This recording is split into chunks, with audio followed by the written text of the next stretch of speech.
Pues queremos saludarle con todo nuestro cariño desde aquí, desde Radio y Televisión Vida, en esta segunda edición. Ya los nervios del estreno parece que se nos han pasado un poco, aunque no del todo, pero qué bueno poder contar con la presencia del pastor Félix González ahí al otro lado, en este espacio llamado Principios para la Libertad. Muy buenas tardes. Muy buenas tardes, Pepi. Un placer estar aquí de nuevo con vosotros en el estudio y a través de la televisión, pues con los queridos amigos y hermanos que nos dispensan su atención en estos instantes. Qué gusto poder contar con toda la audiencia de Radio y Televisión Vida y que se vayan acostumbrando a que en este horario tengamos un tiempo excepcional, donde ya nos inspira el título, que son esos principios para la libertad, y no hablamos de libertad de barrotes, sino otro tipo de libertad más interior, difícil, ¿no? Más difícil y más buena, porque se puede estar entre barrotes y sentirse libre, y uno puede estar sin barrotes en la libertad social, digamos, pero con cargas tremendas en el corazón que convierten la vida en insoportable, esos barrotes pues psicológicos, ¿no? Hechos de culpas y de problemas y de pecados, ¿no? Que no han sido solventados todavía. Y parece que los tiempos que estamos viviendo se da mucho esto, ¿no? Sí, estos segundos, ¿no? Esos barrotes invisibles, ¿no? Porque la vida es más intensa, tiene también pues más distracciones, más hoy la cantidad de información que consumimos al día. Eso es algo impensable, ¿no? El hombre de hace un siglo, del año 1900, pues, o de 1800 todavía, a ese no le darían úlceras de estómago, ni tenía estrés, ¿no? Porque no tenían ni móvil, ni reloj, ni noticias que te pongan enfermo, ¿no? Pero ahora nos hemos acostumbrado a ver la televisión mientras comemos, y la televisión pues nos habla estamos comiendo y nos transmiten imágenes de África, del África hambrienta, o de crímenes terribles, ¿no? Y eso, quiera que no, pues se no puede sentar bien al ser humano, aunque tenemos una capacidad tremenda, como se está demostrando, ¿no? Para engullir un montón de cosas, ¿no? Pero sí necesitamos estos principios. Jesús dijo: si el Hijo os libertare, seréis verdaderamente libres. En relación con esta libertad habla también los 10 mandamientos, porque también proceden de la acción de Dios en el hombre. Sí, y la semana pasada estuvimos hablando acerca del principio, del por qué este libro, este estudio acerca de los 10 mandamientos, ¿no? Efectivamente, sí. Y bueno, por cierto, decir que lo pueden volver a ver y escuchar en podcast, también en YouTube, vamos, en nuestra cuenta YouTube de Radio y Televisión Vida, y se quedan y lo pueden ver en cualquier momento, lo pueden compartir y se pueden poner al día de esta primera edición que fue la semana pasada. Estupendo. Y esta semana pues yo creo que promete mucho. Yo estaba diciendo que nerviosa la semana pasada, pero muy ilusionada por aprender tanto, ¿no? Acerca de los 10 mandamientos, como usted decía la semana pasada, no se han quedado obsoletos, sino que son vigentes para nosotros. Una vigencia total, y además tremendamente positivos y buenos para el individuo y para la sociedad en su conjunto, ¿no? Así que esto es un documento que no se puede perder. Y como vimos también la semana pasada, pues se trata de un documento o de unos principios que el mismo Jesús aprueba y recomienda para sus discípulos, y que el apóstol Pablo también se hace eco de ellos, de los 10, y que los demás escritores del Antiguo Testamento también van, ¿no? En esa misma dirección. Por tanto, es verdad que la ley judicial y la ley ceremonial del Antiguo Testamento, esa ya está superada, pero la ley moral de Dios, esa no. Y estos mandamientos, pues sí, tienen vigencia porque están relacionados con el carácter santo de Dios, y en ese sentido pues los mandamientos no son de ayer ni de hoy, sino de siempre, son eternos. Jesús decía, el cielo y la tierra pasarán, pero mis palabras no pasarán, ¿no? Por tanto, si Jesús nos lo recomienda, es que tienen vigencia y que son buenos y provechosos para nosotros. Y ahí podemos contemplar el amor de Dios sobre efectivamente. El apóstol Pablo, como decíamos, en Romanos 13 dice, el que ama al prójimo ha cumplido la ley. Por eso decíamos que los mandamientos son la gramática de la ética y de la vida cristiana. Las reglas que nos enseñan a escribir bien, eso es la función de la gramática, a expresarnos correctamente. Pues bien, los 10 mandamientos son esas reglas, esa regla divina que nos enseña a vivir correctamente y a tratar bien al prójimo. Se nos dice que amemos al prójimo. Y si alguno tiene duda de cómo tiene que amarlo, pues mira, aquí está, ¿no? Aquí está. A ayudarle, a no matarlo, a no... porque es que los mandamientos tienen también una versión positiva, como por ejemplo cuando se dice no matarás. Se está diciendo también, en el sentido positivo, que hay que fomentar la vida del prójimo, que hay que ayudarle al prójimo. Imaginen tú las implicaciones sociales que esto tiene para multitud de personas que no han podido estudiar, ¿no? Bueno, pues como cristianos tenemos que hacer políticas o contribuir a que se hagan políticas que lleguen a estas personas y que puedan poner la cultura a mano de todo el mundo, para que las personas puedan superarse, ¿no?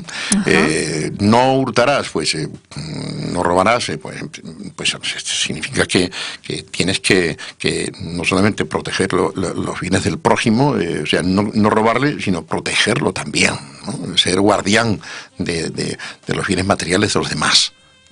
Y entonces pues eso también es muy importante, ¿no? Así es. Mandamiento que hoy tenemos mucho con el copyright, tenemos mucho problema, ¿no? Con las fotocopias también tenemos mucho problema, digamos.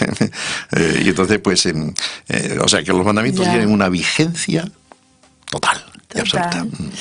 Bueno, pues nos metemos en materia y hablamos. En esta segunda edición de Principios para la Libertad vamos a hablar de la división de los 10 mandamientos. ¿Correcto? Ese era el punto que habíamos dejado la semana pasada por falta de tiempo, ¿no? Y sí, vamos a ver entonces cómo se pueden dividir los 10 mandamientos, porque hay dos grandes formas de dividirlos. Y aquí las iglesias, las confesiones cristianas están divididas. Dos maneras básicas de formular o dividir el mandamiento. Sí, adelante. Uno tenemos los 10 y otro y la otra división, que se cuentan 10, pues la realidad es que falta uno. Porque se divide el 10º en 2 porque han anulado uno. Se ha anulado uno, ¿no? No con ninguna intención, sino simplemente por equivocación, por mala interpretación, por una interpretación deficiente de lo que el texto dice, el segundo mandamiento, ¿no? Al quedarse con 9, pues necesariamente tienen que dividir el 10º en 2, ¿no? Y esto se ve, en el estudio del texto, se ve que no se puede hacer, no se debe hacer, ¿no? Entonces estas dos divisiones es la que sigue por un lado las iglesias greco-ortodoxas, los ortodoxos, y también las iglesias evangélicas reformadas, y estas que siguen la línea del reformador suizo Juan Calvino, y también menor medida de Zwinglio, y también pues estas dos líneas, ortodoxos y protestantes reformados, siguen la tradición judía. Más antigua, tal como lo atestiguan escritores tan antiguos como Josefo y como Filón, de Alejandría. Para nosotros es importante en la división que hacen los judíos, porque a ellos fue entregado el documento en principio, ¿no? no a la Iglesia, sino al Antiguo Testamento correspondía al pueblo de Israel. Después las iglesias evangélicas no magisteriales, las nuestras, bautistas, asambleas de hermanos, pentecostales, asambleas de Dios y muchas más, pues también seguimos en esta línea, en que siguen las iglesias greco-ortodoxas, las iglesias reformadas, evangélicas reformadas, y también los judíos. Nosotros seguimos también en esta línea que considera como primer mandamiento: no tendrás dioses ajenos delante de mí. Éxodo 23. Y mientras que el segundo, para nosotros, reza: no te harás imagen de ninguna cosa, lo que está en el cielo ni en la tierra, no te inclinarás a ellas ni las honrarás. No te harás imágenes con fines de culto. Y sobre todo, imágenes que pretendan representar a Dios. Ya veremos lo importante que era la imagen en el mundo antiguo, ¿sabes? Era tremendo, y el significado es tremendo, es un significado tremendo y actual también. Porque la magia de la imagen continúa dominando todavía hoy. Sí. Y eso, pero ya lo expondremos con tranquilidad y amplitud cuando lleguemos al mandamiento en concreto, ¿no?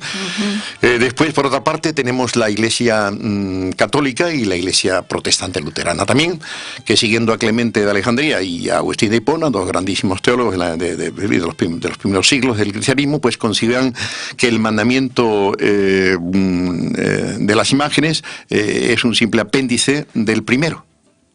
Entonces se quedan sin este mandamiento. O sea, 9, se quedan con 9. Y para obtener de nuevo el número 10, dividen el décimo en 2.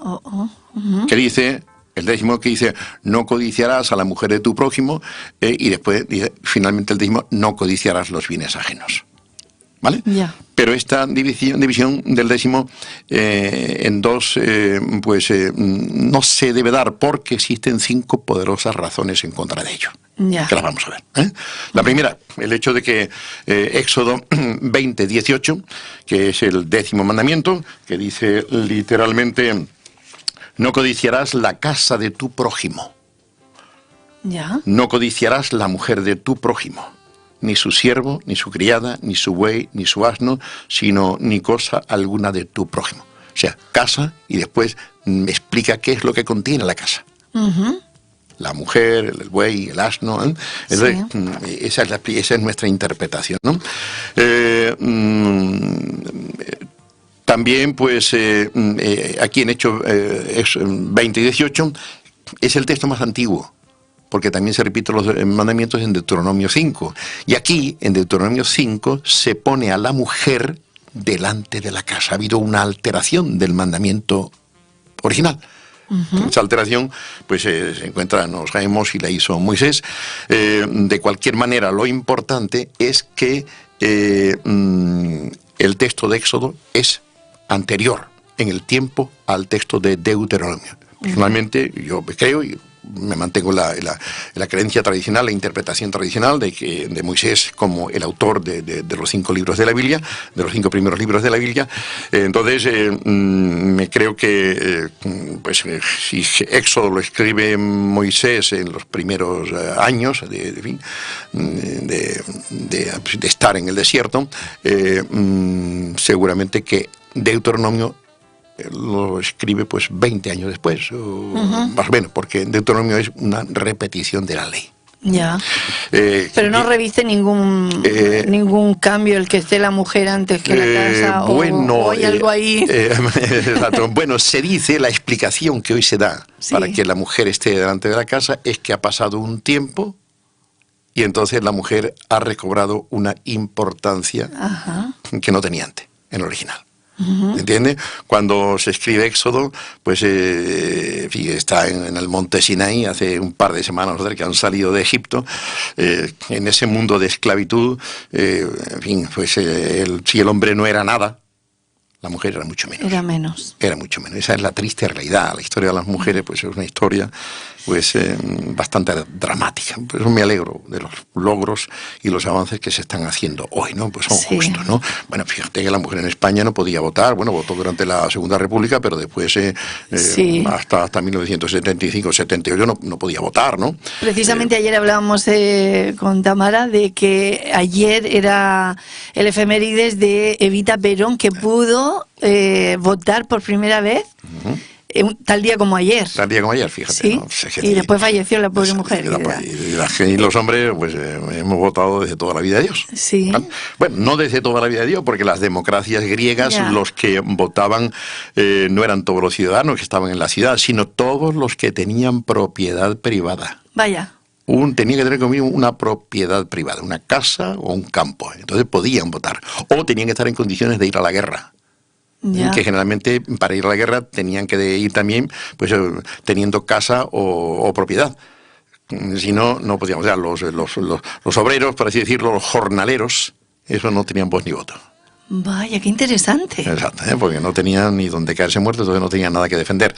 Claro, no tenían derecho a votar. Vaya. Exacto, no tenían. Entonces, o sea, que cuando hablamos de la democracia en Grecia, pues sí, fue un grandioso avance, ¿no? Ajá. Pero no tiene nada que ver con nuestras democracias hoy. Claro, gracias a Dios, ¿no? Exacto. Hemos avanzado un poco. Sí, hemos avanzado, ¿no? Y también, pues, en el tema de las mujeres, pues también se está avanzando notoriamente. Bueno, Pepi, se me ha ido el santo al cielo. Sí, estábamos en el punto 2, ¿no? También. El punto. Estábamos terminando el 1 en Éxodo 20:18. Lo de la mujer, sí, el tema de la mujer, pues efectivamente, ¿no? El texto más antiguo es el de que pone a Éxodo, la casa, ¿no?, delante y después explica lo que tiene la casa, el texto de Éxodo. Sí. También el hecho de que Pablo nombra el 10º mandamiento en Romanos 7:7, si lo puedes leer, y en 13:9, refiriéndose a él como una unidad diciendo, no codiciarás. Ajá, ¿ves? No hay nada de la mujer, y fíjate que cita los primeros 5, o sea, los mandamientos que tienen que ver con la segunda tabla de la ley, que son los que tienen que ver con la relación del hombre entre sí. Romanos 7:7 dice, ¿qué diremos pues? Eso es. ¿La ley es pecado? En ninguna manera. Pero yo no conocí el pecado sino por la ley, porque tampoco conociera la codicia, y si la ley no dijera, no codiciarás. Habla de la codicia solamente. ¿Y ahora en el 13:9? ¿En el mismo Romanos? Sí, el mismo Romanos, 13:9. Esto va rápido. 13:9, que dice, porque no adulterarás, no matarás, no hurtarás, no dirás falso testimonio, no codiciarás, y cualquier otro mandamiento en esta sentencia se resume, amarás a tu prójimo como a ti mismo. Fíjate mismo que está citando los 5 mandamientos de la segunda tabla de la ley, de la que tiene que ver de las relaciones con las personas entre sí, ¿no? Sí, entonces concluye con el mandamiento no codiciarás. Esa otra referencia en cualquier otro mandamiento, pues implica, es una referencia a la primera tabla y a cualquier otro mandamiento que pueda existir, ¿no? Pero la tabla está citada totalmente, y Pablo no dice, bueno, el mandamiento de adulterar lo pone, ¿no? Y finalmente dice, no codiciarás. Sí. Por tanto, ¿qué pasa con...? Ahí está todo, casa y mujer. No dice no desearás a la mujer de tu prójimo, no, sí dice no codiciarás, ¿vale? Sí, ese es el tema de está citando en base a Éxodo 20:13, ¿no? O 20, a 20, Éxodo 20:18, ¿no? 17. Éxodo 20, no codiciarás, ¿qué? La casa de tu prójimo. No codiciarás la mujer de tu prójimo. O sea, un mandamiento con 2 prohibiciones. Un mismo mandamiento con 2 prohibiciones, ¿no? No son 2 prohibiciones. No son 2 mandamientos, es un mismo mandamiento con 2 prohibiciones, ¿no? Vale, pues entonces por esta razón no se puede dividir el 10º mandamiento en 2, ni se puede anular el mandamiento, o más bien que anular, no, hacer desaparecer. No se puede hacer desaparecer el mandamiento que va contra las imágenes, ¿no? Además, contrariamente a lo que enseñaba Agustín de Hipona, las imágenes del segundo mandamiento no tienen que ver con los dioses ajenos, sino principalmente con el intento de dar forma plástica al único Dios invisible. El hombre quería... intentando dar imagen al Dios que no se ve. Dar forma material al Dios que no se ve. ¿Por qué?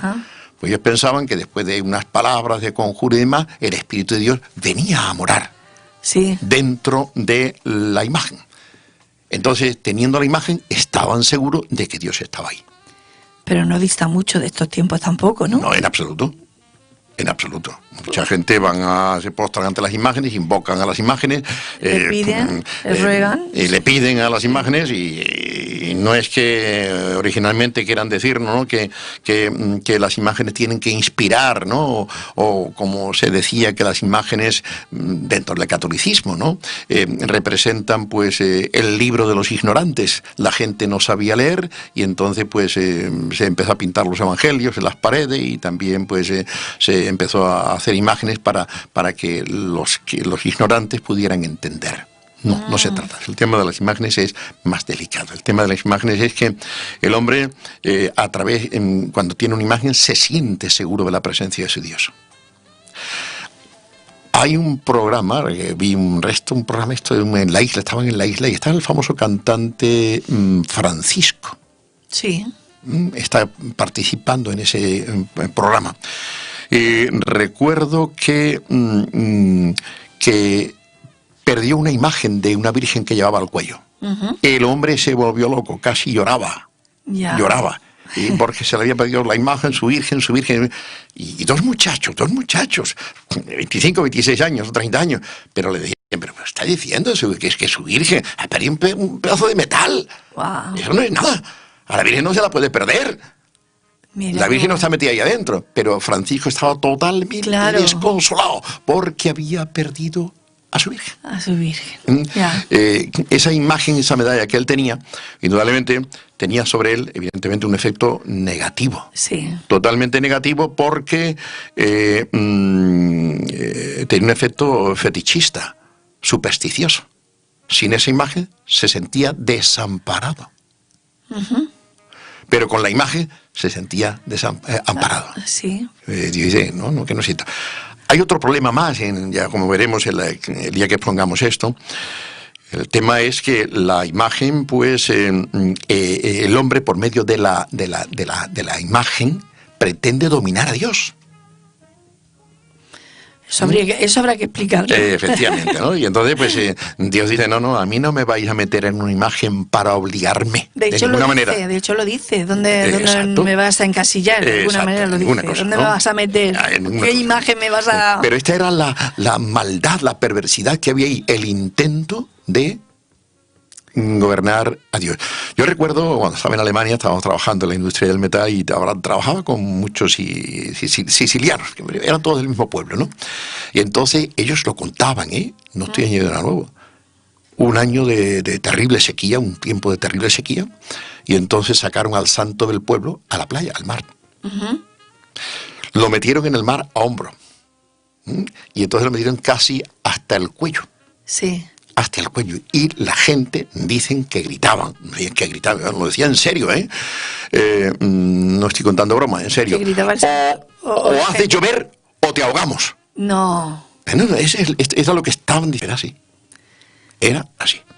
Entonces, y este era un levita que había hecho unas imágenes para él, y el levita era su sacerdote particular. Y entonces los de la tribu de Dan, cuando ya hacen ahí las tropelías que hacen, cogen al levita y le dicen, vente con nosotros, sé tú nuestro instructor religioso, por así decirlo, ¿no? Sí. Porque nosotros somos una tribu o media tribu y este es uno solo, una familia, o sea que viniéndote con nosotros vas a hacer un trabajo más importante, ganarás más también, ¿no? Y entonces se fue. Y el levita dice que cogió las imágenes, las imágenes. Y el hombre que les había dado cobijo, pues resulta que va detrás de ellos gritando y llorando, lamentándose, y hasta que ya se oye, ¿qué te pasa? ¿Qué te pasa? Anda, déjanos ya en paz y vete. ¿Qué te pasa? Dice, ¿cómo que qué me pasa? Os lleváis a mi sacerdote y a mis dioses y me preguntáis, ¿qué me pasa? ¿Qué más me queda? Si os habéis llevado a mis dioses y a mi sacerdote. A mis dioses os lo lleváis, ¿no? Ya. Entonces resulta de que... Como si a Dios se pudiese meter en un bolsillo, efectivamente, ¿no? Entonces hay personas que vi que tienen un cuernecito aquí, ¿no? Es el cuerno de, no sé, de la fuerza o de la protección, y se sienten protegidos.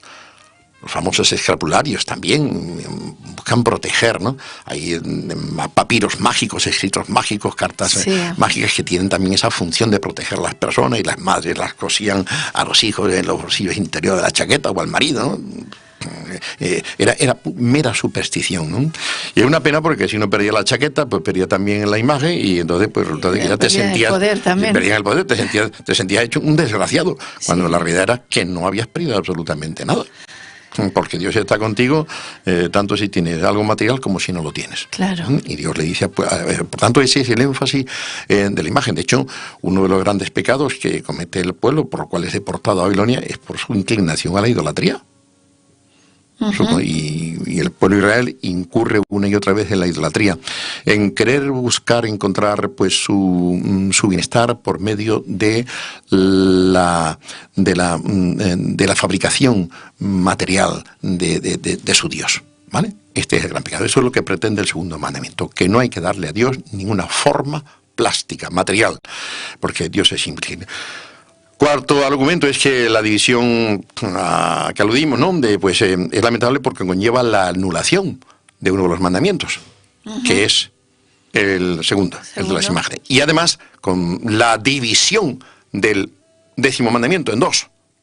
Que lo dividen en 9º y 10º, cuando esto no puede hacerse porque es una alteración del orden divino de los mandamientos que tienen su importancia en este documento. Pues el último mandamiento lo enfatiza el todo y está directamente relacionado con el primero. Y es que el primero y el último pues forman como una especie de paréntesis que abren y cierran, comprendiendo a todos los demás. ¿Vale? Por tanto, se altera el orden, desaparece un mandamiento, también la intencionalidad de ese mandamiento se pierde, y entonces pues estas son 5 poderosas razones por las cuales no estamos de acuerdo en la división de los mandamientos, como lo hacen pues la Iglesia Católica y también la Iglesia Luterana y otros, ¿no? Nosotros nos participamos de la división que tienen los griegos ortodoxos y también que es la división que tienen los protestantes reformados y los judíos, el pueblo judío. Hoy se ofrecen, como decíamos antes, pues 2 aparentes razones para explicar, ¿no? La aparición de la mujer delante de la casa en Deuteronomio 5:21.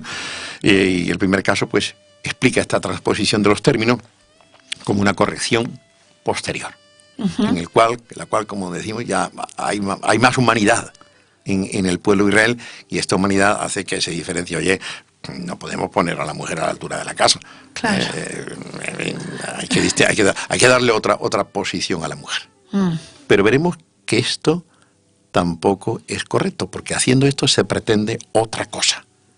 Se pretende otra cosa que la Biblia no lo permite. Esta es la segunda explicación, ¿no? De la alteración casa y mujer. Es el intento de relacionar la doble prohibición contenida en este mandamiento, no codiciarás la casa, no codiciarás la mujer, con los preceptos 7º y 8º, que dicen respectivamente no cometerás adulterio, y el 8º que dice no hurtarás. Sí. Así que estas 2 prohibiciones serían complementadas por las respectivas prohibiciones sobre la codicia, de manera que el 7º y el 8º mandamiento prohibirían acciones, no adulterarás y no hurtarás, prohibirían acciones, mientras que el 9º y el 10º prohibirían solo pensamientos al respecto. O sea, el mandamiento 10º lo que hace es interiorizar el 8º y 9º. El mandamiento que dice no cometerás adulterio y no hurtarás. ¿Vale? Pero esto tampoco es convincente, no es correcto tampoco, y esta interiorización no podemos aceptarla porque, como veremos, el último mandamiento no se puede dividir. Como he dicho, se trata de un añadido, no se trata de un añadido final de escasa significación, sino que junto con el primero de los mandamientos constituye el punto culminante del decálogo. Se trata de un solo mandamiento con una doble prohibición: no codiciarás la casa de tu prójimo y no codiciarás la mujer de tu prójimo, ni cosa alguna de tu prójimo, y ahora empieza el detalle, ¿no? La primera prohibición, no codiciarás la casa de tu prójimo, indica genéricamente las posesiones del hombre, valiéndose del término casa. La segunda prohibición, no codiciarás la mujer de tu prójimo, ni su buey, ni su asno, especifica detalladamente lo que abarca la casa en el mundo hebreo de antaño. Mujer, hijos, siervos, criadas y campos, y toda otra posesión. De esta manera se hace manifiesto que este mandamiento, como decimos, no es un añadido de escasa significación que se puede dividir, sino que con su división pierde su énfasis. ¿Vale? Claro. Entonces no es correcto. Y respondiendo pues al intento de relacionar la doble prohibición contenida en el 10º mandamiento con los preceptos no cometerás adulterio y no hurtarás, tenemos que decir que esta interiorización no es correcta.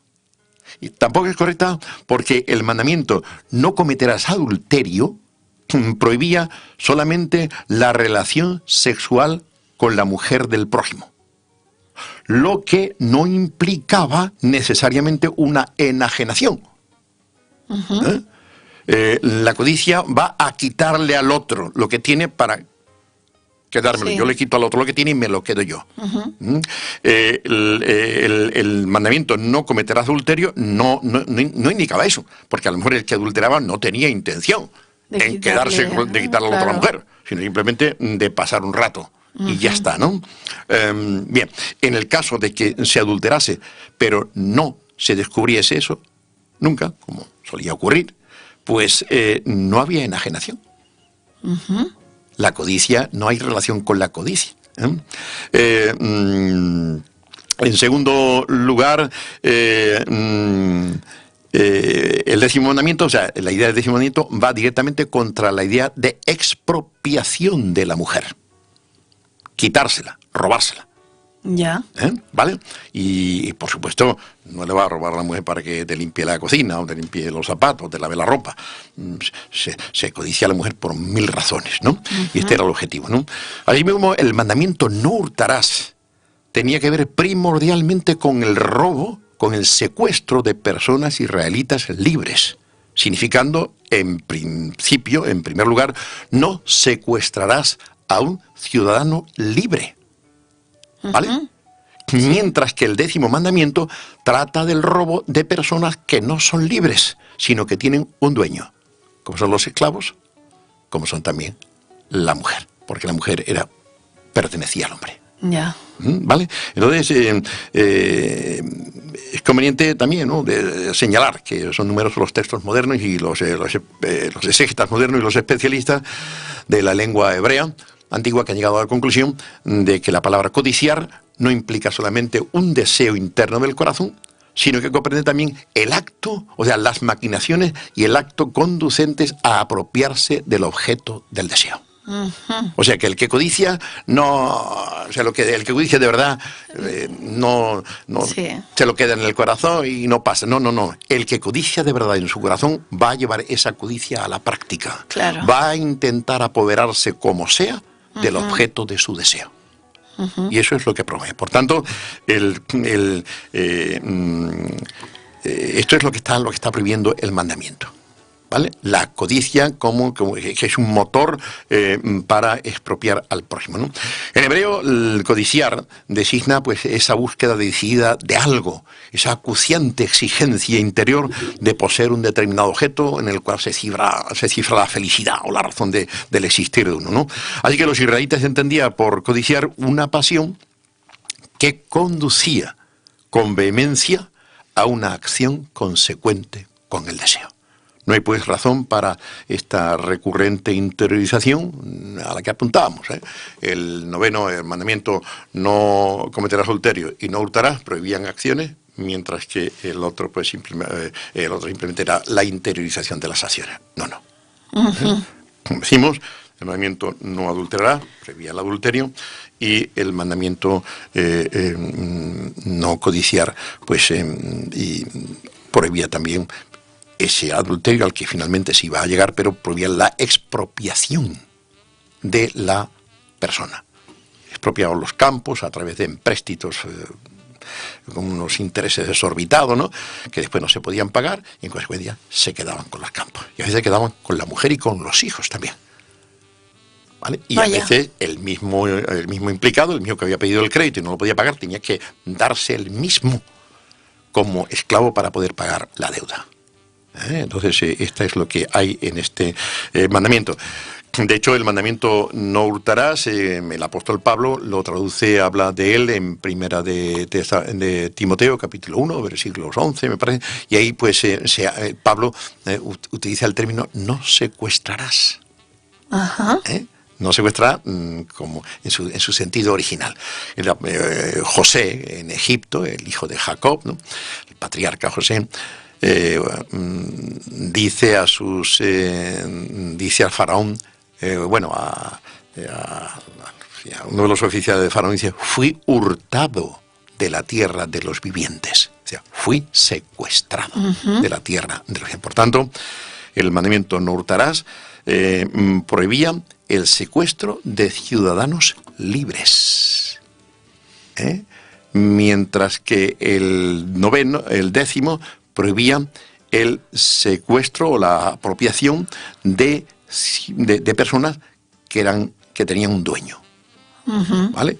Sirvientes, esclavos, sí. Mujer y hijos incluso, ¿no? Ya. Entonces, por eso nosotros no creemos que no se puede hacer esta división. Que sostienen en España, pues los ortodoxos son muy poquitos, digamos que la Iglesia Católica, ¿no? En España la diferencia está entre la Iglesia Católica y nosotros los luteranos son también muy poquitos en España, los reformados son más, y entonces y el grueso de las iglesias evangélicas en España son de origen libre. El protestantismo en España tiene carácter de iglesias no magisteriales, son las nuestras, las iglesias denominadas libres, ¿no?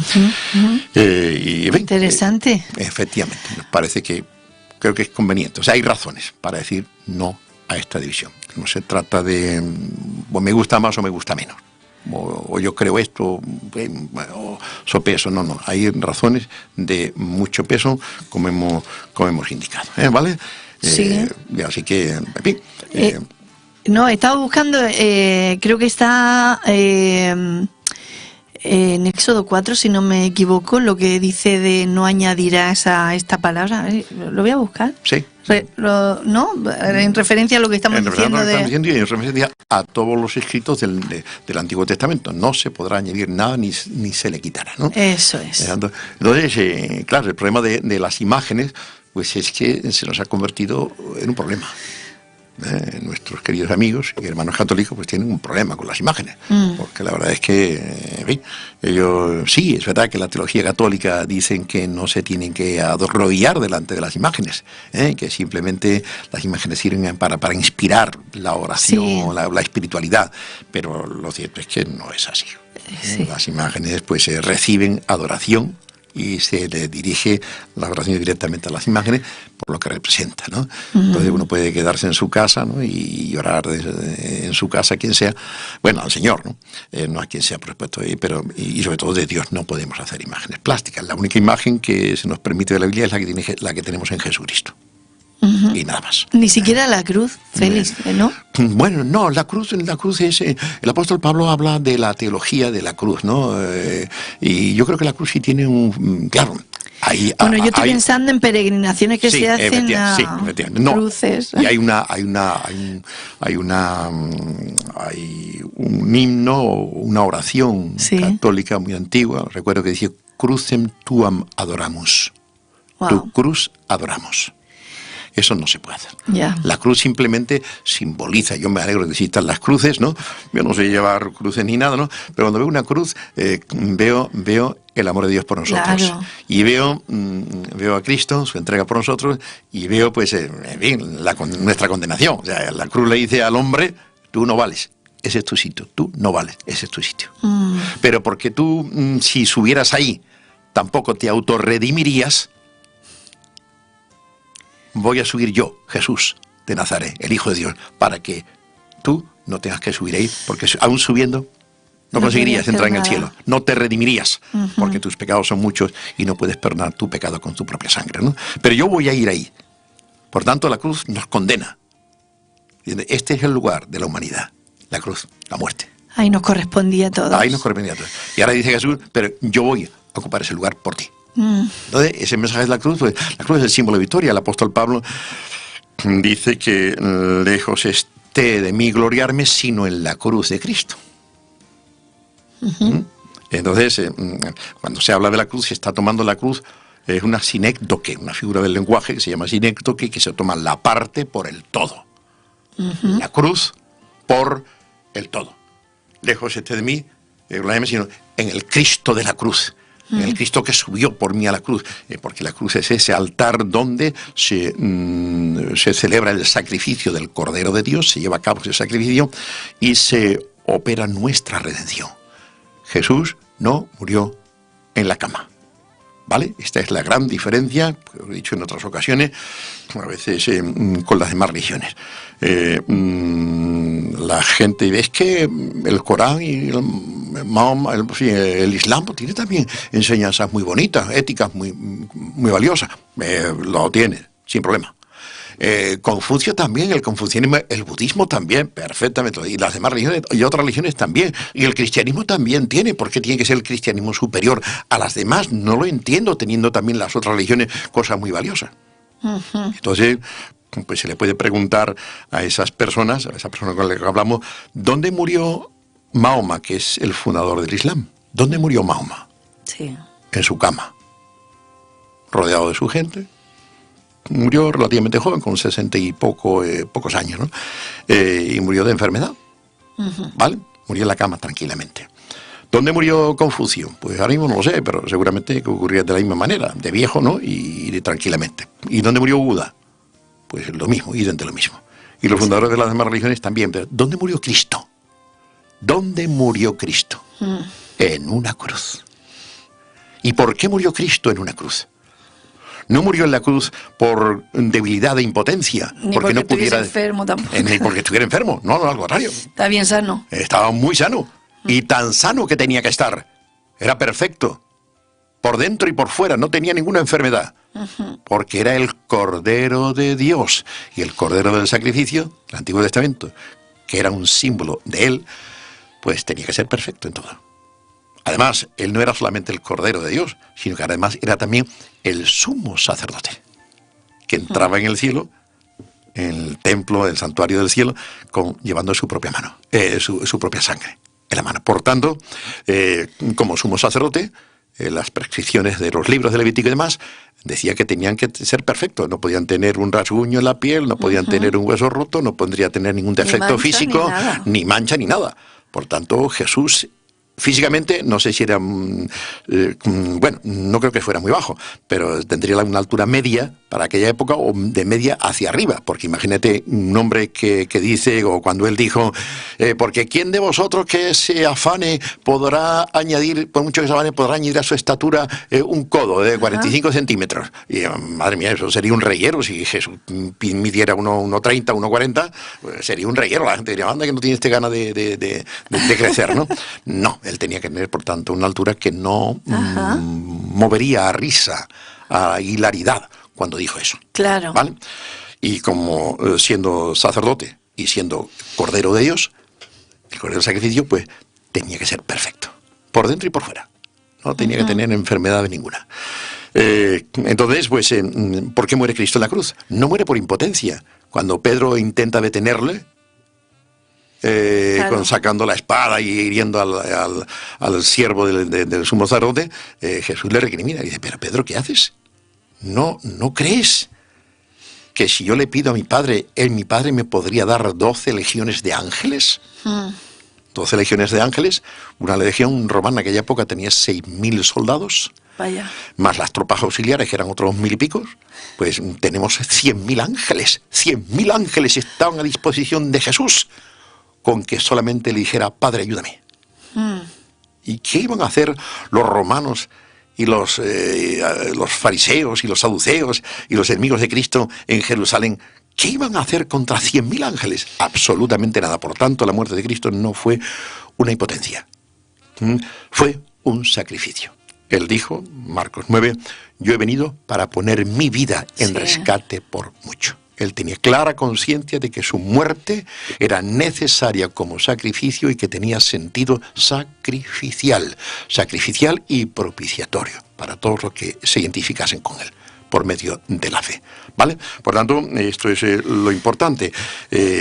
Jesús, pues, la muerte de Jesús no fue un acto de debilidad, fue un tremendo sacrificio. Mahoma no ofreció ningún sacrificio, Buda tampoco, Confucio tampoco. Esa es la gran diferencia entre el cristianismo y las demás religiones, que nosotros tenemos a un fundador de nuestra fe, que es Cristo, que muere por nosotros y muere para conseguirnos el perdón de Dios y la justificación de Dios y convertirnos, darnos la adopción de hijos de Dios, porque no es que nos perdona y ya está, empezamos de nuevo, no, nos perdona y nos convierte en hijos de Dios, con todo eso, con todo lo que eso implica. Aquí nos podemos quedar como 3 o 4 horas parados en este asunto. Vale, seguro, ¿no? Porque la intensidad es tanta, ¿no? Y eso, porque es tan bonito este tema y tan real y tan útil para nosotros, si de verdad lo creemos. Ese sacrificio. Hay una canción que dice, el sacrificio, pero hay una canción que dice que mire la tumba de Mahoma o de Buda, ahí están sus restos, pero el de Jesucristo no. Ahí no hay resucitó. No está, ¿no? Porque resucitó. Y la resurrección de Jesús, pues es la prueba, el certificado de que en el cielo su sangre fue reconocida como valiosa para ahorrar lo que pretendía. ¿Vale? Sí, y por eso resucitó, certificado. Pero no podemos hablar de la muerte de Jesús sin su resurrección, claro. Porque como dice Pablo, si Cristo no hubiese resucitado, nuestra fe sería vana, aún estaríamos en nuestros pecados. Pero por eso el cristianismo, la fe del cristiano se basa en la muerte y sobre todo también en la resurrección de Jesús, que es la que certifica el valor de la muerte. Entonces eso es, como decimos, hermoso, ¿dónde está la sangre de Mahoma? Sí. ¿Dónde está la sangre de Buda? Claro, ellos dirán que tendrán respuesta también para esto, dirán que Dios perdonó los pecados no a través de la muerte, pero todo el Nuevo Testamento y el Antiguo Testamento exigía, ¿no? Pues la sangre para el perdón de los pecados, puesto que así se patentizaba el horror del pecado. La paga del pecado es muerte, dice la Biblia, ¿no? Muy bien, Pepi, pues entonces, mira, me parece que a este paso que vamos, no va a durar esto de los 10 mandamientos, pues un año, no sé.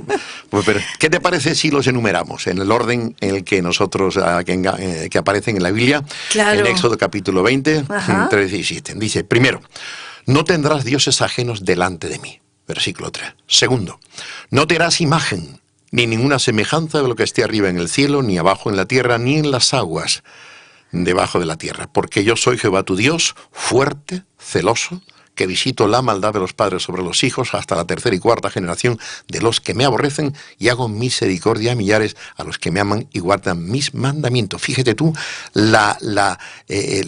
sea, que el primer mandamiento, que es el más grande de todos, simplemente no tendrás dioses ajenos delante de mí. Y el segundo, el de las imágenes, pues una retahíla tremenda. ¿Por qué? Porque era un problema.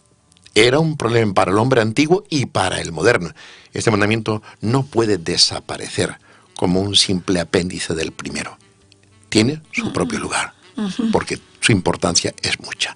Tercer mandamiento, no tomarás el nombre de Jehová tu Dios en vano, porque no dará por inocente Jehová, o Yahvé, más exactamente, al que tomare su nombre en vano. ¿Vale? Cuarto mandamiento, acuérdate del día de reposo para santificarlo.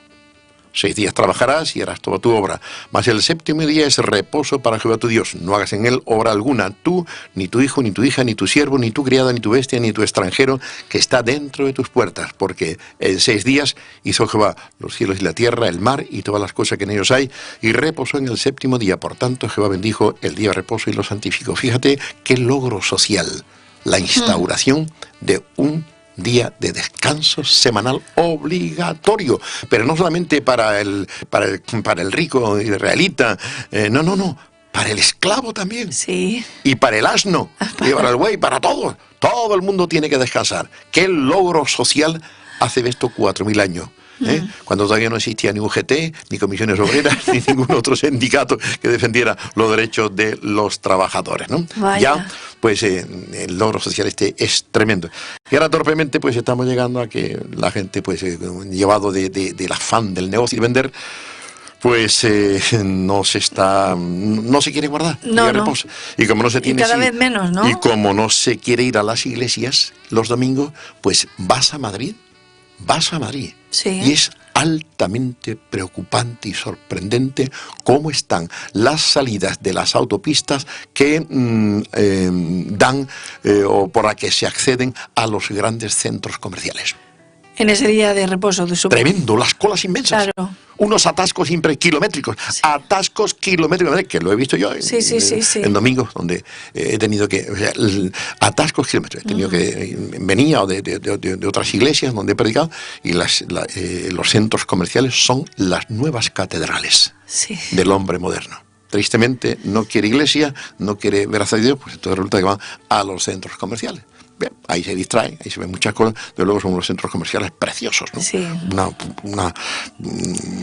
Unas construcciones, unos mármoles, es precioso. Claro, para entretener. Pero para entretener, efectivamente, y captar, ¿no? Sí. Traen, el día de reposo dice que es para Jehová tu Dios, para el Señor tu Dios, no día de reposo para los centros comerciales, sino para que medites en Dios y para que hagas el bien y para que te distraigas, haciendo un poquito de deporte, pero también para tu Dios, es el día de culto. ¿Vale? Quinto mandamiento, honra a tu padre y a tu madre, que en la Iglesia Católica es el cuarto, para que tus días se alarguen en la tierra que Jehová tu Dios te da. Sexto mandamiento, no matarás.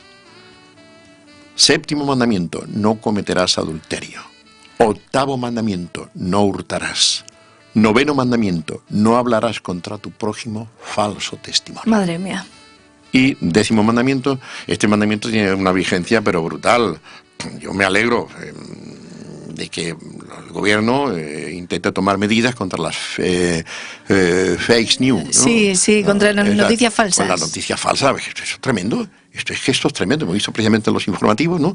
Donde se daban unas informaciones de que algo estaba ocurriendo en Canarias, y resulta de que no era Canarias, era, no sé, era Rumanía o lo que fuera, ¿no? Y otras dos cosas que se daban aquí en nuestros trenes en Madrid, y resulta de que era en Rumanía o en París, ¿no? Y resulta de que tremendo, ¿no? Entonces, claro, la gente se confunde. Sí. Y no entiendo de que le vean, de que por mor a la libertad de expresión que yo quiero la libertad de expresión. Tiene que estar. Tiene que ser, pero también... Pero con una medida y con una rectitud, una fórmula, ¿no? de protección. Todo esto en pos o en pro de el sensacionalismo y el vender. Y vender, pero realmente lo que hacen es confundir y maltratar a la gente, ¿no? Yo cada vez estoy más asombrado con la mentira, el poder de la mentira en el mundo, porque resulta de que, en fin, ¿cómo comienza toda la maldad en el mundo? ¿Cómo comienza la desgracia del mundo? Por una mentira. Sí. Por una mentira. No... serás como Dios, seréis como Dios. El día que comáis esto, seréis como una mentira. ¿Y cómo acaba?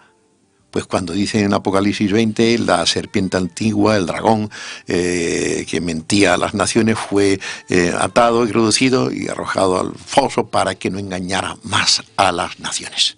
Sí. O sea, se desata la maldad con el engaño, con la mentira.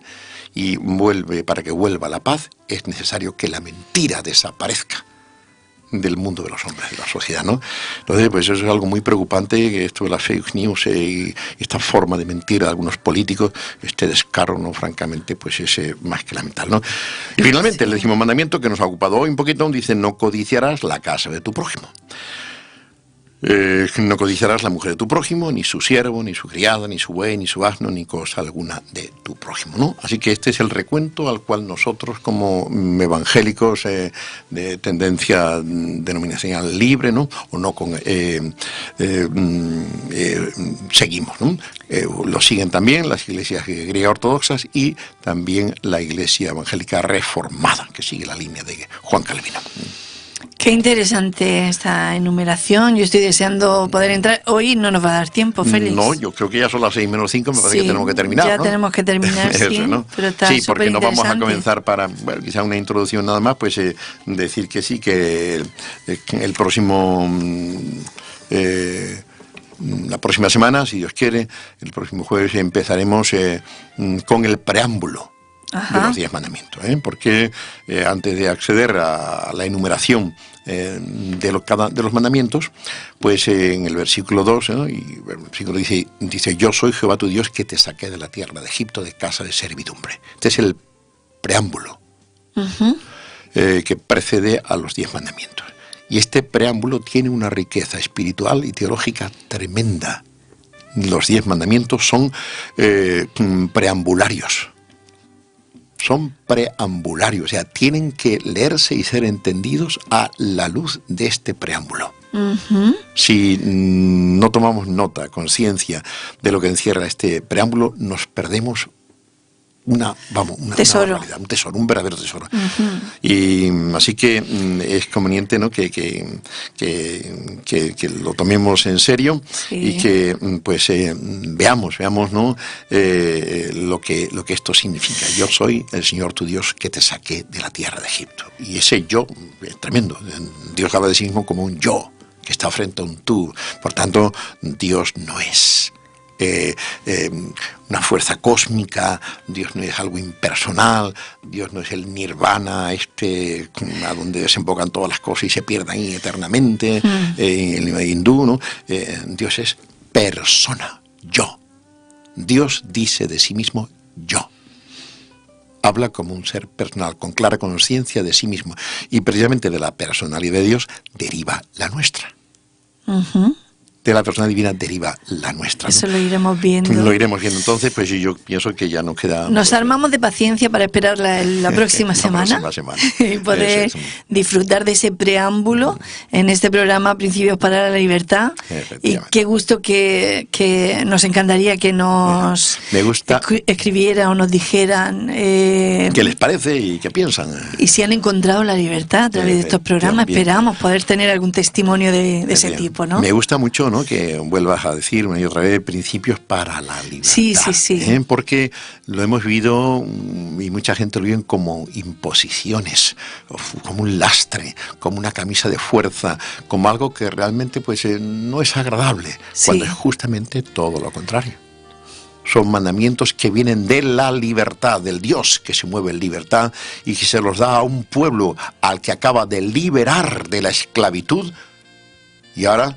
Y lo ha trasladado a una tierra en donde van camino de la tierra de la promesa, de la tierra de promisión, y ahora le dice, toma, yo te doy estos mandamientos para que continúes viviendo en libertad allí donde vas. Esa libertad interior, esa libertad psicológica, esa libertad moral y espiritual que realmente pues hace tanto bien a una sociedad que lo abraza. 10 principios para la libertad. Sobre todo desde que Cristo vino mucho más. Amén. Nos quedamos con ello. Me salto un poquito el guión y les decimos que en media horita vamos a estar en un programa de 30 minutitos con los libros que inspiran, de la mano del pastor, siervo, compañero Félix González, en radio, en Televisión Vida, así que no se lo pierdan porque todavía queda mucho más. Aquí cada jueves ya tienen aquí esta cita para poder disfrutar primero de estos principios para la libertad con los 10 mandamientos de base y segundo, y hoy vamos a tener un libro muy especial. Muy especial, efectivamente. Vamos a hablar del apóstol Pablo, pero yo no digo más nada. Pero libros que inspiran, no se vayan, quédense y ahora sigan en esta programación. Gracias, Félix. Un placer. Gracias a vosotros, a Radio Televisión Vida de Murcia, a ti por la gestión del programa y a los pastores por permitirnos generosamente pues estas cámaras para llegar a las casas de nuestros queridos televidentes y a los cuales aprovecho para saludar cariñosamente, a los que conozco y a los que no conozco y a los que quisiera conocer algún día también. Que Dios los bendiga mucho.